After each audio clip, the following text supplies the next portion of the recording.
Let's go! Jacoby Matthews. Oh my goodness gracious. He's decommitted on a day that was supposed to be about Emory Jones.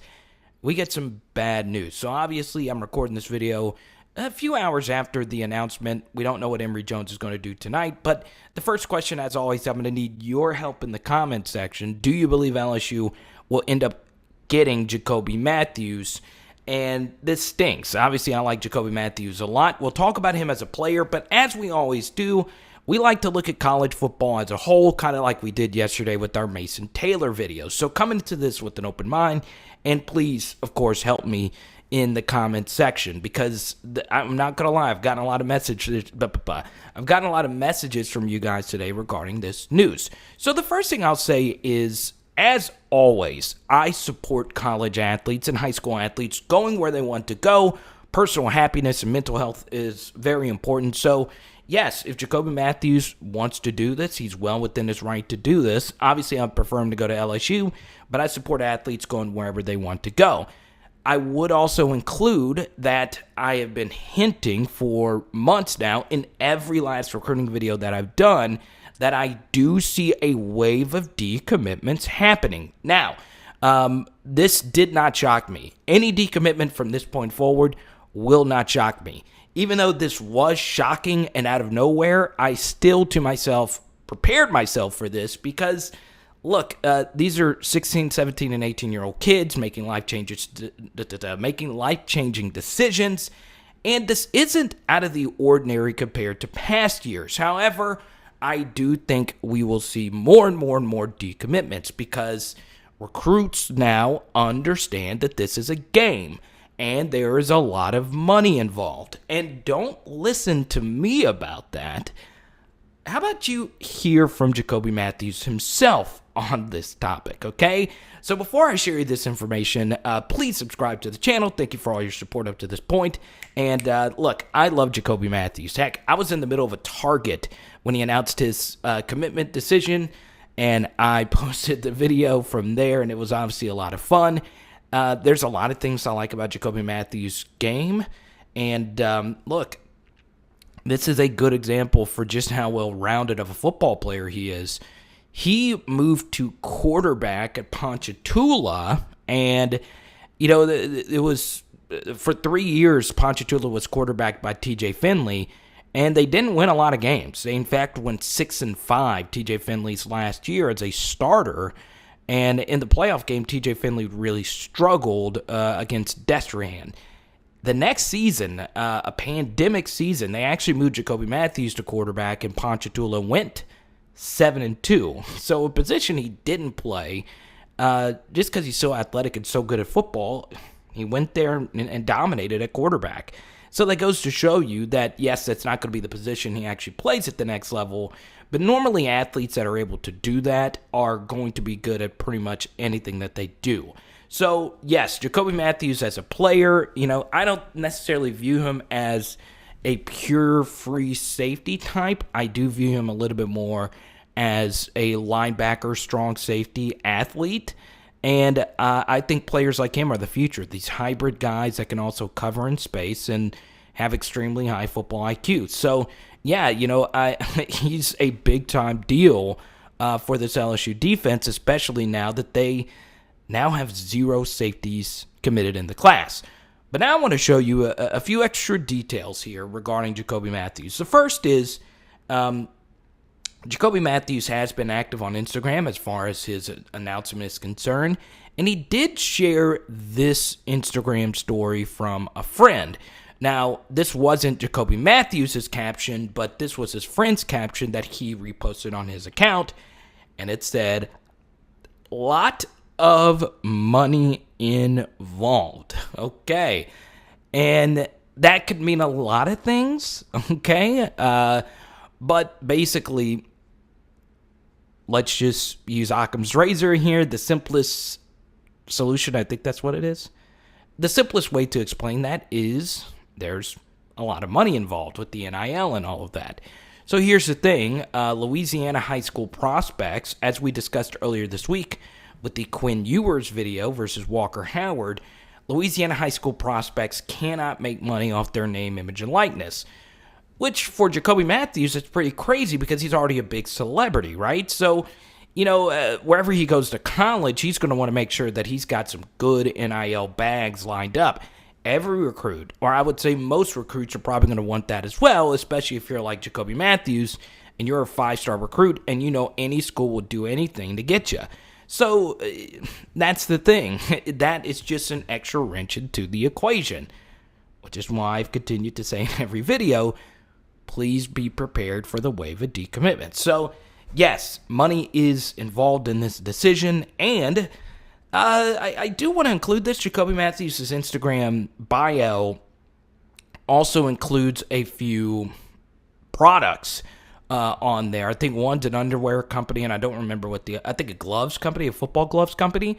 Now, I don't know if he receives compensation for that. I would hope so.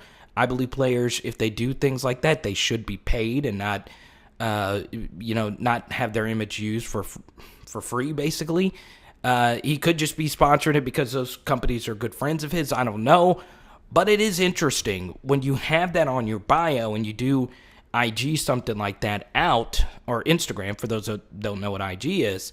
When you do that, that means that this is a big part of your recruitment. Plus, I also want to discuss what we talked about briefly in the Quinn Ewers video, and we actually discussed this through the lens of Emory Jones. Instead, let's do it through the lens of JACOBY Matthews. So, when you're an uncommitted prospect, people write about you nonstop because what sells and what generates clicks is mystery, and recruiting is such a weird mystery with no official methodology. Recruits make random decisions all the time. So what happens is when you commit, people don't write about you as much. You don't have fan bases coming to your page and following you and begging you to come to their school. Things tend to die down as far as your attention is concerned. And I go back to Kelvin Banks' announcement. He was just simply tweeting out, hey, people, follow me. I'm trying to get to 8,000 followers. And obviously, when he was uncommitted, there was people from all around following his Twitter account. I believe he gained 3,000 Twitter followers, and he's got like 8,000 something now. I think he got 3,000 Twitter follows in like the last 24 hours of his decision. And that is wild. So those numbers do mean something. Heck, I run a YouTube channel, and numbers, I just do videos that I feel I like to do, but those numbers do mean something. I do have to generate content. I do have to generate views. I do have to create subscribers because it does help out the growth of your channel some. So yeah, those numbers mean a lot to everyone. The dopamine hit of having that attention and people subscribing and following and ringing the bell or whatever. When you decommit, the buzz continues to happen. And here's the thing. When you decommit, LSU fans aren't going to unfollow you. They're going to want to tweet you more. They're going to want to get more fans to follow you and beg you to come. So yeah, it's a position of leverage, especially if you're a 5-star recruit that every school wants. It is interesting. You as a recruit have all the power. This is not a 3-star recruit who's got to jump on this offer now or else they're going to miss it. This is a 5-star we're talking about here in JACOBY Matthews. So the game has changed, and recruits realize that power. And this is kind of wild as well. It is rare for, I would say, probably 80 to 90% of recruits. This is the largest their celebrity will ever be, okay? Now, I think JACOBY Matthews is going to be awesome and be a future NFL pick, but even then, there is a risk. You may not be. Right now could be the time you get the most attention and the most money, potentially, of your life because you are an uncommitted prospect and everyone's talking about you. And, it is something to think about, and I'm sure recruits are thinking about that now. So what's next for LSU? So good news is they are in the running for a few really good defensive backs. Kamari Wilson is another 5-star defensive back that LSU is in the mix for. Azariah Thomas is a top 150 DB. That's probably the more likely to commit. Both of those players are from Florida, so that would help out big time if LSU could land one of those two guys, even if they get JACOBY Matthews back into the fray. But what about after that? Like, what if you don't land that? Then LSU is going to be in a little bit of trouble as far as their defensive backfield is concerned. Now, lucky enough for them, they did get a really good safety crop last year with, Major Burns from the portal, Sage Ryan, Derek Davis Jr., and Matthew Langlois. The difference, though, is that the college game has become more spread out. The SEC has become more spread out. Texas and Oklahoma might be in the league next year. They're both going to be big-time spread teams. So guess what that means? You're going to need more defensive backs instead of less. And especially if LSU continues to run a fast-paced offense, defensive backs can't go wire to wire anymore. You need backups that can also play in the secondary. So, you need as many DBs as you possibly can. And if you also factor in PFF's WAA, which is wins above average, a stat that puts into value which players on defense and offense actually gives you the most value. Defensive backs actually give you the most value as far as winning football games. And that honestly makes a lot of sense. You look back at the Les Miles era, LSU did not have elite offenses, but they always had elite secondaries. And Les Miles won a lot of games with that alone. So, that does make a lot of sense. And LSU needs to try their best to get JACOBY Matthews back on board. But obviously, jump in that comment section. Do you think LSU will get JACOBY Matthews back? I think they will. So, when JACOBY Matthews committed to LSU, he also saw that LSU hired Mason Smith, a recruiting specialist from Mississippi State who had really close ties to JACOBY Matthews. So, it is interesting. Obviously, JACOBY has a lot of friends that play at LSU, that coach at LSU. So I do think he'll end up coming back, especially if you look historically. LSU, when it comes to getting 5-star Louisiana prospects under Ed Orgeron, they do pretty well. When it comes to getting 5-star defensive backs, just in general, they do pretty well. So, yes, historically, LSU should feel pretty good about where they are right now. There's so many different things now that could be why JACOBY Matthews decided to decommit.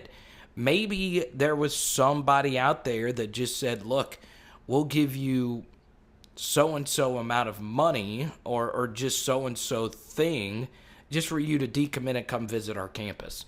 This happens all the time, but I think that's going to become even more prevalent now as well. So there are so many different things that could have been what actually caused this decommitment, because it is strange that for weeks now, JACOBY Matthews has been doing a lot of recruiting of other prospects to come to LSU. So hopefully Emory Jones, if you're watching this video after his announcement, hopefully he's an LSU Tiger. It is Power Hour LSU. Boom.